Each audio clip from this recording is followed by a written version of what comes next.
Now we can switch to somebody else and see what he has to say. Now we're a traveler. A new initiate. Welcome to Shangri-La. I am Lama Dalsdin Gyopa. I will be your teacher as you begin your path to Buddha. We lead simple lives dedicated to alleviating the suffering of the unenlightened. We constantly meditate to improve ourselves so that we may one day find nirvana. It is a hard existence, but a good one. You undoubtedly have questions. Who are the unenlightened? Those that are still trapped on the wheel of life. Those that die and do not reach nirvana are sent to one of the realms of the wheel to be reborn. The notion of reincarnation dominates the Buddhist religion. The image of the Wheel of Life is a symbolic one, going with the idea that life is a cyclical, circular process, constantly turning and returning. What is the Wheel of Life? When a person dies, karma forces the spirit to enter one of the 6 unenlightened realms. If the person led a life of vice, then he or she will go to a realm that embodies that vice. If the spirit does not achieve nirvana, then it is fated to wander, to be reborn again into another of the 6 realms. The wheel always turns. Only by learning the virtues that deliver us from the different realms can one escape and reach nirvana. What is nirvana? Magazine and some morning wood. Excellent question. Nirvana is a state of mind, a location, a being. It is reached when one has achieved the intellectual perfection of the Buddha. It takes enormous focus, but the reward is eternal peace. We strive every day for nirvana. Goodbye. Now, initiate, explore the monastery and pay respects to the shrines to begin your new trek for inner peace. So now that we've talked to this guy, we can actually go back to the traveler and talk to him. Didn't mean to put a link. Oh, no worries, Poseidon. Had to get up at 6 a.m., not a morning person, and had to help at a garage sale. Ooh, do you have caffeine? Hello, Tagpo. Could you come back after my meditations? Oh, and put some snow in your eye. It's starting to swell. Okay. So we're gonna go back out the main entrance. If I can. There we go.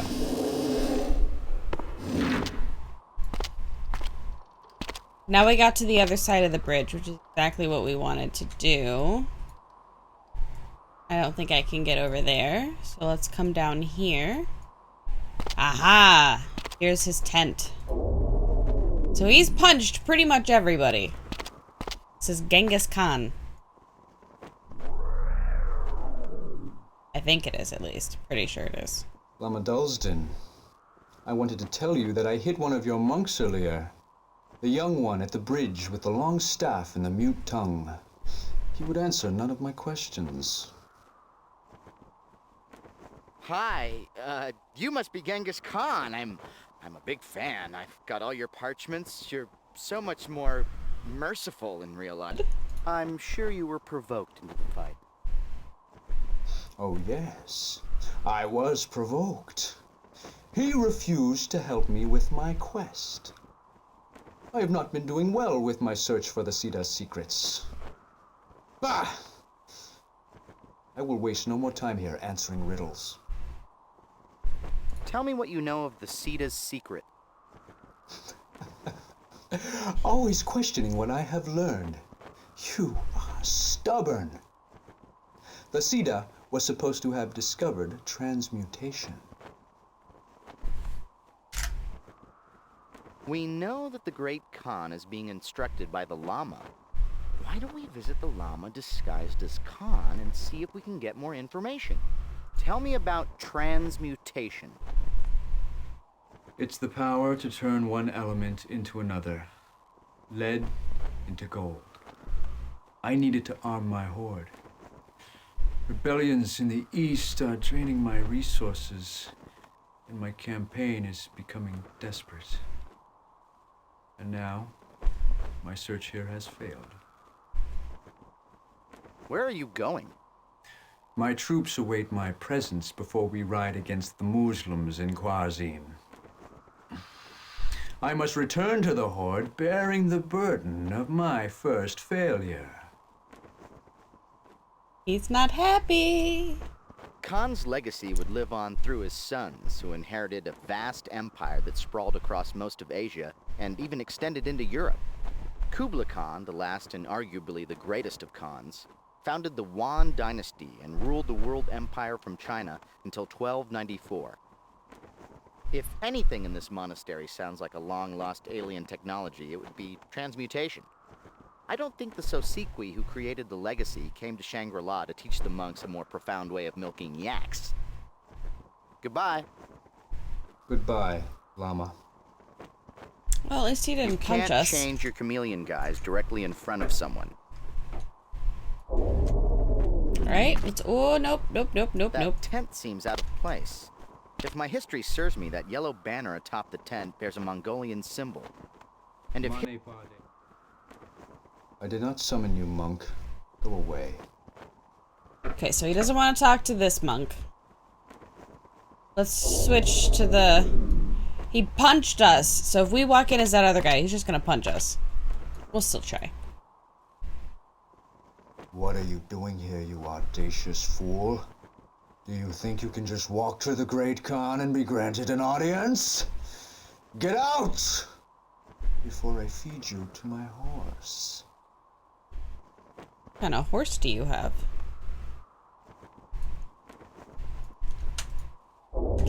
He's just gonna punch this guy right off the rip. He's just... Pop!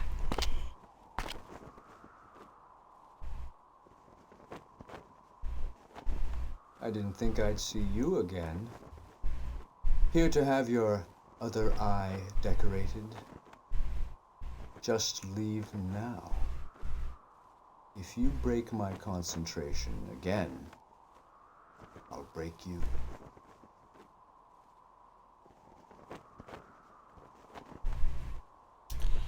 Okay, so how many games can you play dress up as Genghis Khan?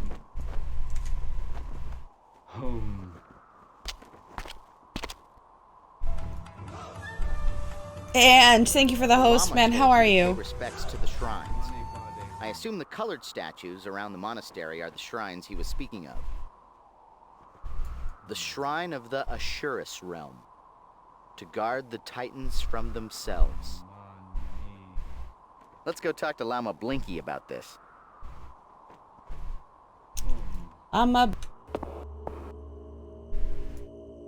The inscriptions on the statues said that they were shrines of certain realms.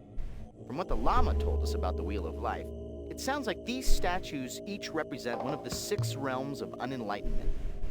The gardener said that he gives offerings to the shrine to alleviate the suffering of those trapped in the Praetus realm. We know that there is a colored shrine for each of the 6 realms. I have a feeling that the yellow Buddha is not the only statue that takes offerings. The shrine of the human realm, to humbly contain our pride. This inscription sounds cryptic, but important. I'm not much of an authority on Buddhas and their realms, so we should probably go speak to the Lama about this. Alright, now we need more advice from the Lama as Genghis Khan. Khan, I must admit, I am pleasantly shocked to see you. I had thought from your last outburst that you had given up on the test. Thank you for proving me wrong. Tell me more about this test. You seek the Siddha secret. You have discovered that it is hidden somewhere here. But only the Siddha or someone as virtuous can claim the secret.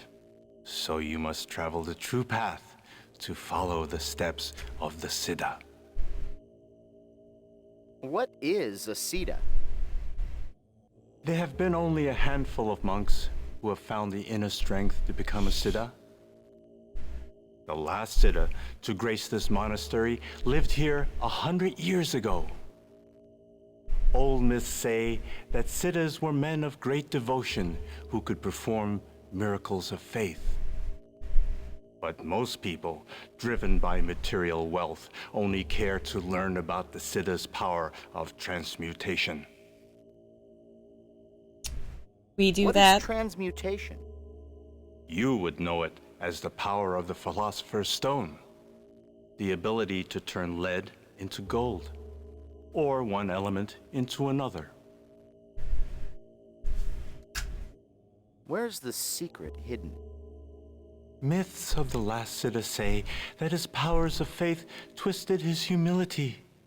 His pride prevented him from reaching nirvana upon his death, sending him back on the wheel of life. My master once told me that the Siddha hid a secret somewhere on the grounds of this monastery, so he could retrieve it when he returned. No one knows where. Interesting. How will the Siddha return? If he died before escaping the wheel of life, then he is still being reincarnated into the realms of unenlightenment. One day, he may be reborn to the human realm and return here.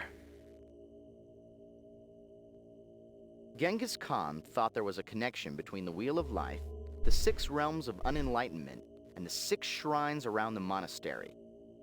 I think the big guy was actually on the right track. Probably. What is the true path? Ah, that is not an easy question, Khan. The world you know as reality is clouded by illusion, shrouded in deception and vice. Only by walking the true path can one pierce falsehood and achieve the peace needed to escape the realms of the Wheel of Life. The first step on the path should be to meditate at the 6 shrines and find their purpose. As Buddhists, we need to alleviate the suffering of all, especially those in the unenlightened realms. Tell me about the realms. Which realm do you wish to know about? Okay. Tell me about the hells. Hell. Truly a terrible place. This is the domain of the wicked and sinful. Those tortured for the transgressions of the past, suffering in hells of both searing heat and numbing cold. The symbol for salvation is a purifying heat that burns away all sin.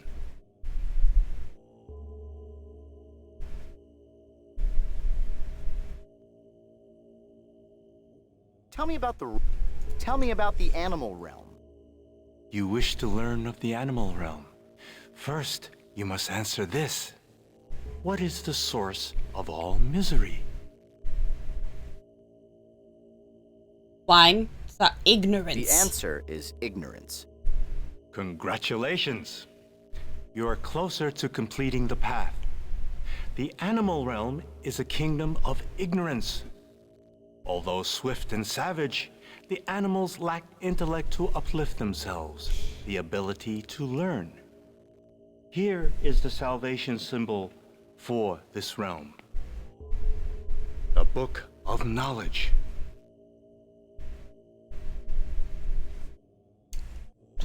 He gave us a big book. Tell me about the human realm. Yes, our world. It is a realm of illusion, where most do not even realize that their existence is undesirable. But the human realm holds the most potential to reach nirvana. To do so, one must achieve humility. The symbol for salvation is the alms bowl of the pauper, the humblest of objects to control pride. Okay, so we got that. Tell me about the Assurus realm. The mighty titans brood in the Assurus realm. They care only for war.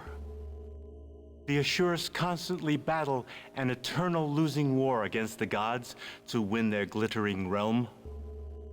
The only salvation the Assurus understand is a large red sword that burns with truth. Okay, so we have the sword. Tell me about the Praetus realm. Praetus, the hungry ghosts. They are insubstantial, constantly tantalized by things they cannot touch, taste, or consume. It is a torment for a former life of gluttony. The object of salvation is pure sacred fruit. Food that will finally quench their ravenous desires. Which I think we have to get from the tree whose roots we have to fix. Goodbye. Walk with peace, brother. Ooh, this one's gonna take us a little bit. Neat. The book gives the ignorant animals intelligence. But don't you think the animals should ease into literacy? Maybe we could ask the Lama for a pop-up book of knowledge. A pop-up book of knowledge. Let's go offer this book to the green statue. Okay, so now we have to go to the green statue. Now we have the salvation symbol for the Assurus realm. Let's go back to the red statue and place this sword into its hand.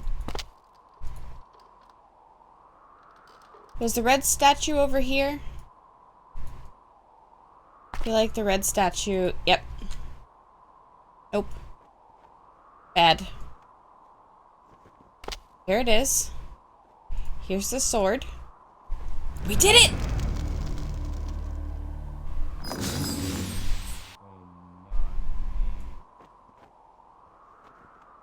Fancy. Okay, so now we have to go and give the book to the animal realm. What's in here? Oh, hello. Found another statue. That gruesome-looking fellow above the door is Yama, the Hindu god of the dead. His presence at the doorway could be symbolic. I think he represents the borderline between life and death. There are actually many mythological and religious figures that are common to both Hinduism and Buddhism. Siddhartha, the man who became Buddha, was originally a Hindu from India. He infused some of the elements of the Hindu religion when he created Buddhism. The Shrine of the God's Realm, to awaken the vein with the music of the jewel.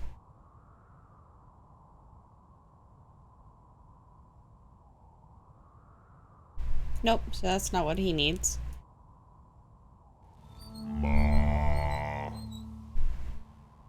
When did Andy Warhol start designing Tibetan Campbell soup jukeboxes? 6 of those 8 symbols represent the syllables of the holy mantra. Om Mani Padme Hum, that we saw earlier by the yaks. I'm not exactly sure what the other 2 symbols represent. The inscription on the white statue refers to the jewel in the lotus from the holy mantra. That must be what the statue is listening for. Spin the wheels to play the mantra Om Mani Padme Hum. The other 2 syllable wheels must have been put there for a laugh. That's a good one. Okay. Where's O? Okay, there's Om.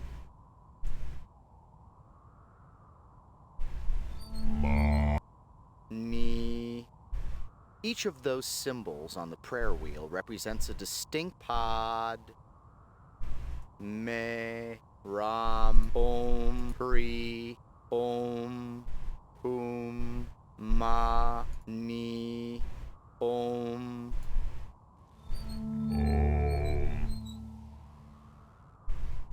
Ni.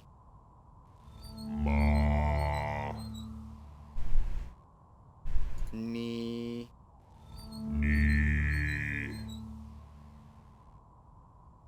Hum, pod.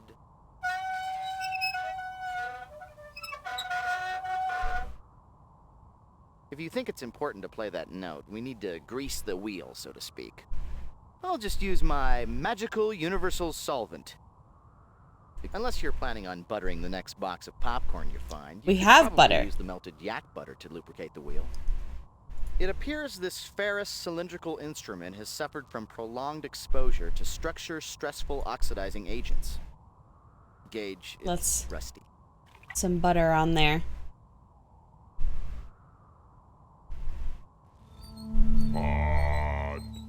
Okay, now I think we need May. Pri, Om, Ram, Me.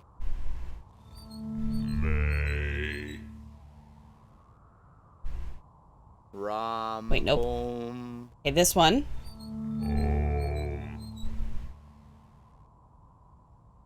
Om.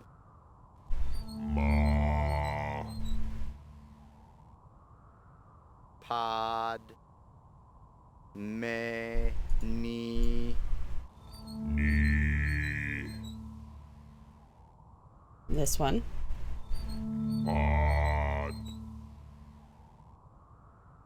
Me. Did I do it?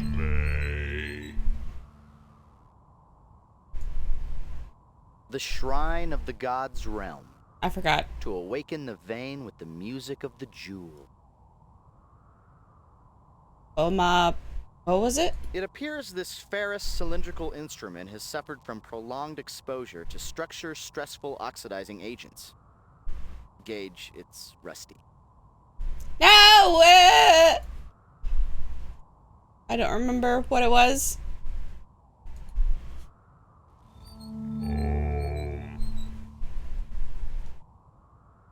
Me.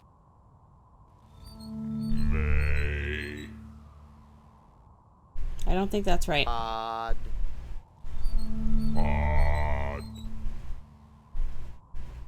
Hum. Ma. Ni.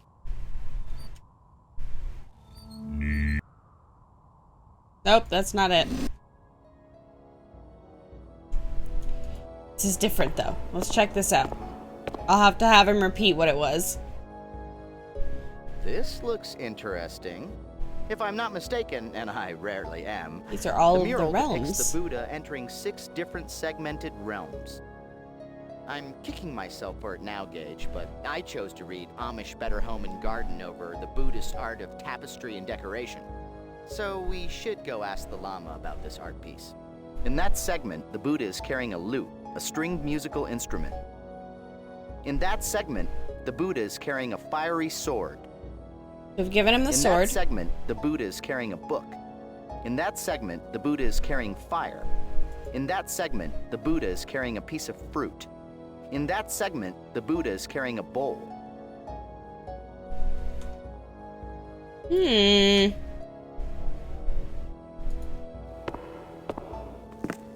What does this Buddha have? Do you think we'll walk up to a Buddha? Nope. It's just the center of the room. Gage, that depiction of the 6 segments we saw on the wall is duplicated on the floor of this temple. It must have great meaning to the monks of this monastery. Gage, the entire floor shows the 6 realms of the Wheel of Life.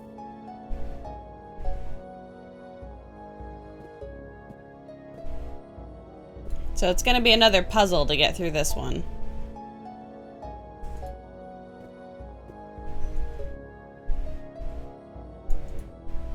Oh, hello.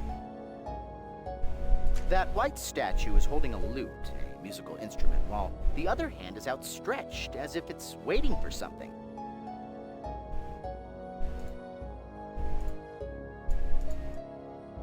Look, give me my inventory.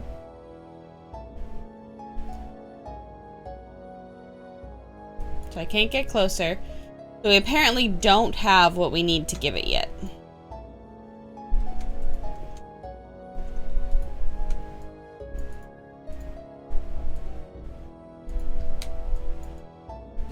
Actually, I shouldn't have done that. Should have gone to this side. But I still don't see any flint.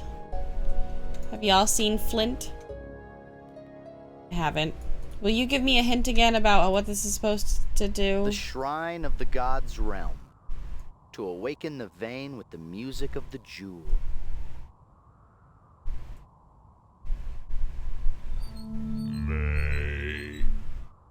Oops. Maybe.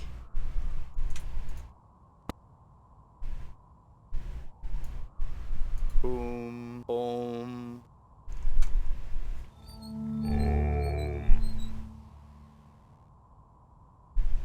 Me, ma,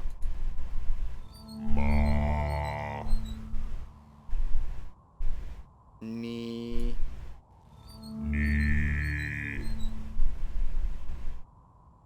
pod,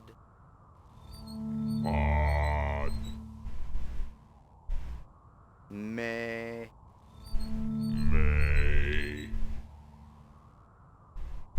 I still didn't do it right. Alright, we'll check back at the animal shrine. 'Cause he doesn't want to give me my hint.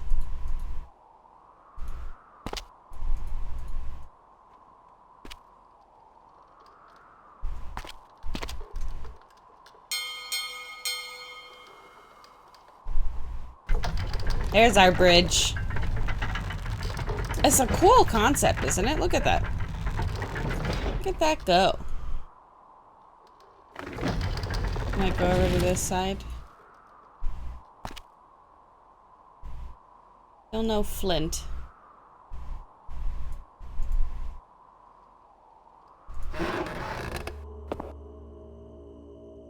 Did this one need? The blue Buddha must represent the shrine to the human realm of the Wheel of Life. Lama Dulsden said that the symbol of salvation is the alms bowl of the pauper, a beggar. This blue Buddha is just begging for the right bowl. The beggar in Atlantis has a bowl. We could obtain it somehow.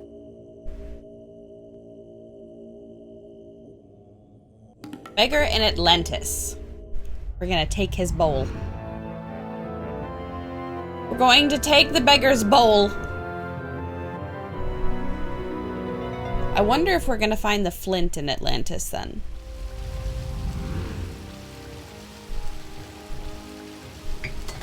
Ooh, I almost knocked over my coffee.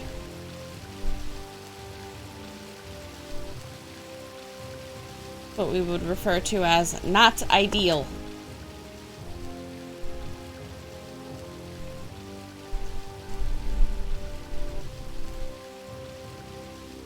You're not gonna let me get back to my dock?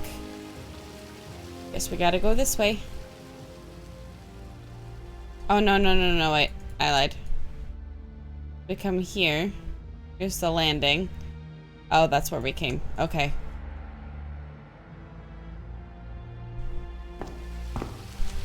Speaking of coffee. Oh, coffee.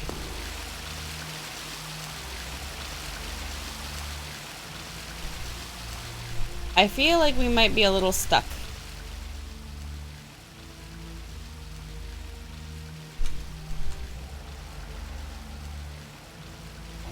How do I get to the other side of this?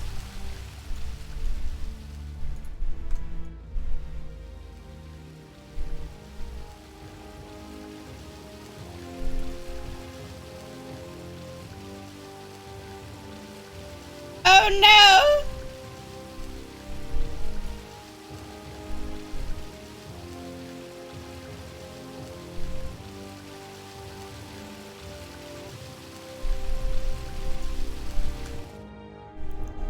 Okay, so it's dry there. So, oh, I think I have to go back through our tunnel.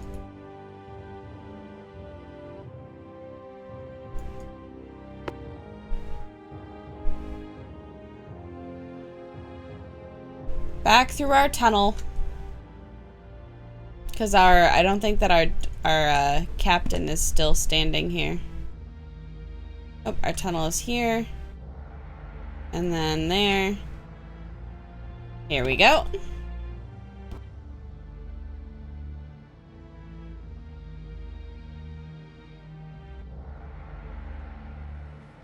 Alright, into our tunnel.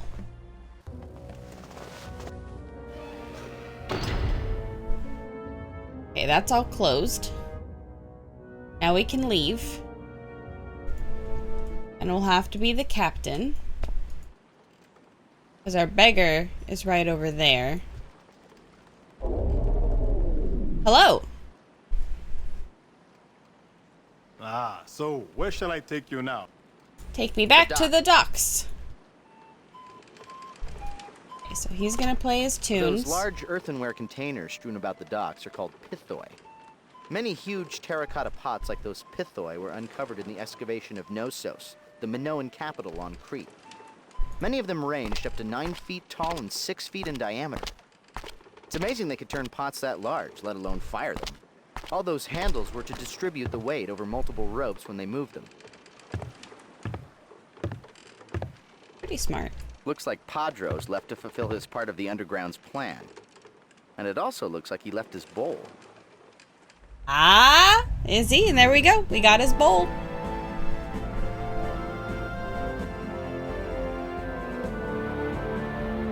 We still need flint. I'm not sure where we'll find flint.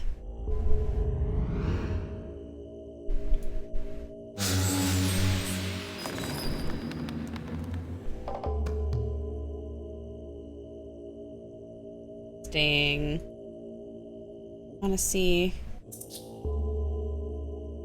bluestone, polished bluestone of common composition. Its shape is perfectly spherical.